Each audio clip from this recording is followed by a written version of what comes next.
sometimes the smallest gift changes the biggest stories. Not because it was expensive, not because it was given by someone important, but because it arrived at the exact moment it was needed. We talk about presidents, billionaires, celebrities, as if they're the only ones who change the world. But sometimes, change starts with someone no one notices. Someone with no money, no title, no reason anyone should remember them. And yet, without them, the story would have ended differently. This is the story of a poor man's gift. A gift so small it fit in one hand. But for a boy named Marcus, changed everything. Marcus was 15. In his neighborhood on Detroit's east side, 15 meant you'd already seen too much. It meant you knew where not to walk after dark. You knew which houses you didn't knock on. You learned to keep your head down because sometimes the wrong look could cost you. Marcus lived in a small apartment with his mom and older brother. His dad was long gone. His mom worked double shifts, which meant Marcus was often on his own. And his brother, well, he was the reason Marcus stayed out late. The truth? His brother had been running with the wrong crowd for years. Gangs, trouble, police knocking at the door. Marcus loved him, but every time he looked at him, he saw his own possible future. And it scared him. He didn't want to end up like that, but he didn't know how to avoid it. So most days after school, Marcus walked to the community center. It was warm, it was safe, and there was a man there who knew everyone's name. Samuel Hayes, the janitor. One Tuesday night, rain poured hard enough to turn the parking lot into shallow rivers. Marcus sat alone on the bleachers, hoodie soaked through, sneakers with holes in the toes.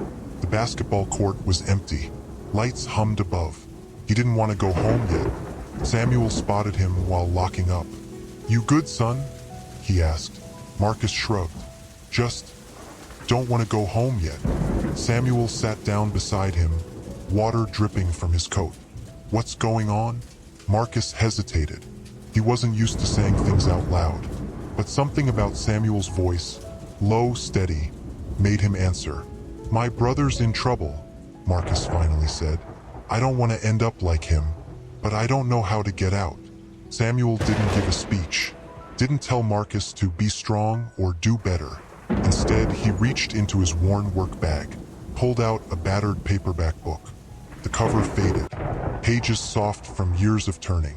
"This book," Samuel said, "saved me when I was your age.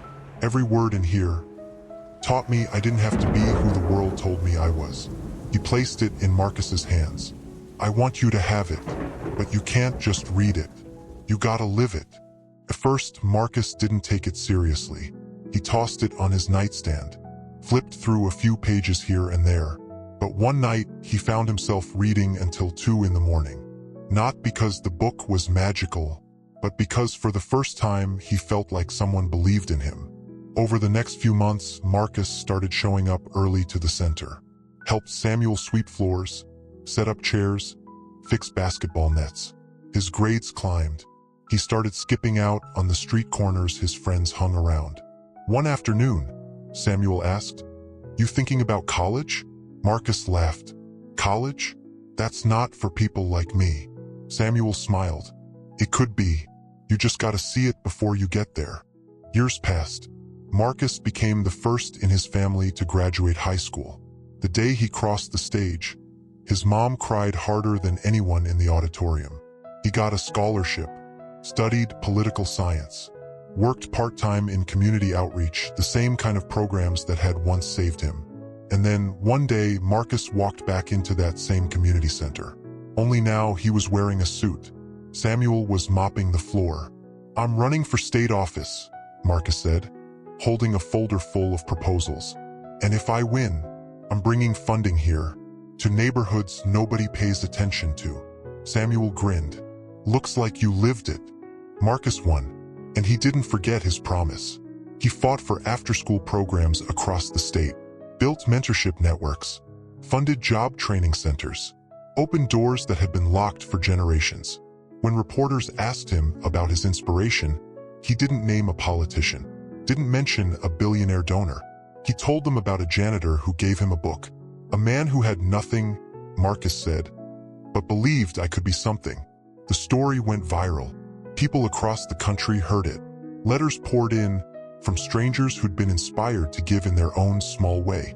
Marcus won, and he didn't forget his promise. He fought for after-school programs across the state, built mentorship networks, funded job training centers, opened doors that had been locked for generations. When reporters asked him about his inspiration, he didn't name a politician, didn't mention a billionaire donor. He told them about a janitor who gave him a book.